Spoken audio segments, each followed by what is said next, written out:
Back in the golden days of arcade cabinets and NES machines, having checkpoints or so much as saving the game was practically unheard of. If you were gonna complete Dig Dug, I damn sure hope you came prepared to shovel in quarters and start from square one each time. In today's world, saving can be seen as way more of a right than a privilege, as almost every modern game has autosaving up the wazoo. Some games, the autosave only activates at important key moments, others it turns on just for the act of picking up a stick. This, in contrast, was something classic, like Mario 1 or Mario 3, where saving was impossible, and to beat the game you had to tackle the entirety of it in one single sitting. Things have definitely changed. But to me, a checkpoint or save point needs to feel well-earned and well-deserved. In Metroid Samus Returns, the game drops a checkpoint before every single Metroid boss fight, which is useful because these enemies can be damn annoying, but it also means a majority of the anxiety and challenge is gone. When I'm fighting a boss, I should be actively scared to lose. Nobody wants to have that classic walk of shame all the way back to the boss room, and there lies the problem. Metroid knows nobody wants to do that, so it starts holding your hand aggressively to keep you in the fight. Stop that. Let me lose. I want to feel like I fucked up and reappear back at the save station, but instead I have absolutely zero repercussions and can keep throwing myself at the Metroids until I win. Old Mega Man doesn't even have a save button, but it does have its iconic password feature. You'll have to either take the time to memorize these or write them down in a notebook before you realize you have the chicken scratch of a 4-year-old and have lost your save forever. But inside Mega Man itself exist invisible checkpoint locations typically used at the start of the map, the halfway point of the map, and right before the stage boss. Mega Man levels aren't very long, but they've got some damn tough sections. When you get killed by some stupid beaver robot, you're just hoping you made it far enough to hit that checkpoint. Easily the most iconic of these though is the one right before the boss. A one-way entrance for you to compose yourself and prepare for the fight ahead. In other games, when you lose to a boss, you usually still have the chance to exit the area and get some items or to come back another time. Not Mega Man. When you enter those doors, it's go time. And if you fuck up, you know you're gonna have to redo the entire stage. You enter one of these rooms on half health, no tanks to back you up, and no extra lives.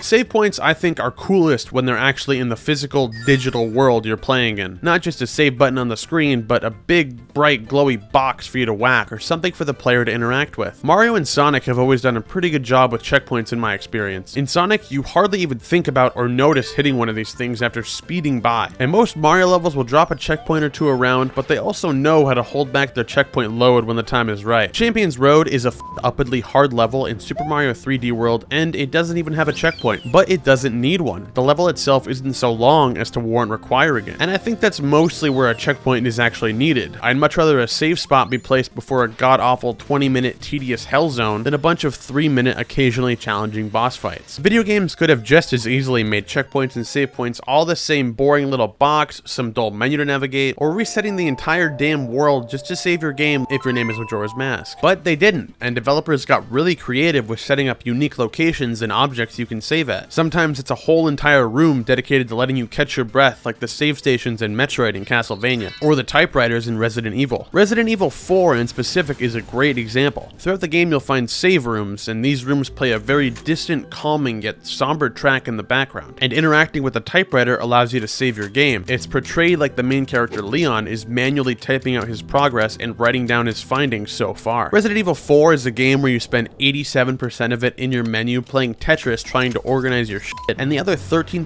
pissing your pants running from Jesus, what are you? So these rooms are a welcome reprieve from the terror. Interactability is key to getting involved in a video game. The player wants to feel like their choices matter, like this is their own playground to control. So Shovel Knight takes checkpoints a step further than just setting one up throughout each level. It also allows for the player to break them entirely. This is where risk versus reward comes into play. By breaking the checkpoint, you can no longer spawn back here if you happen to die, but you reap the rewards of some gems that you can use to go spend on items and even get a few achievements. Shovel Knight takes it another step further by giving you a larger amount of gems when a section is particularly difficult. Breaking a checkpoint in the first area is hardly going to afford you getting into your local amusement park, but breaking one in a later area, that'll cover a Disney World season pass. Jesus Christ, maybe not. There's an innate sense of danger you get by choosing to break one of these, especially in New Game Plus where each stage has far less checkpoints. Dying means you'll have to redo the entire stage. Even if you don't choose to break out the gems items from one of these things, reaching them is still enough to feel relief. And as I've touched on, that's the most important thing a checkpoint can do. Dark Souls is easily probably the most iconic when it comes to save points. I've barely even played Dark Souls 1, but that should just speak to how legendary the bonfires are. A literal beacon of light amongst the dark gloom, offering you a chance to upgrade your stats and get ready to plan your next move. I was so relieved to find my first bonfire after fighting the Asylum Demon,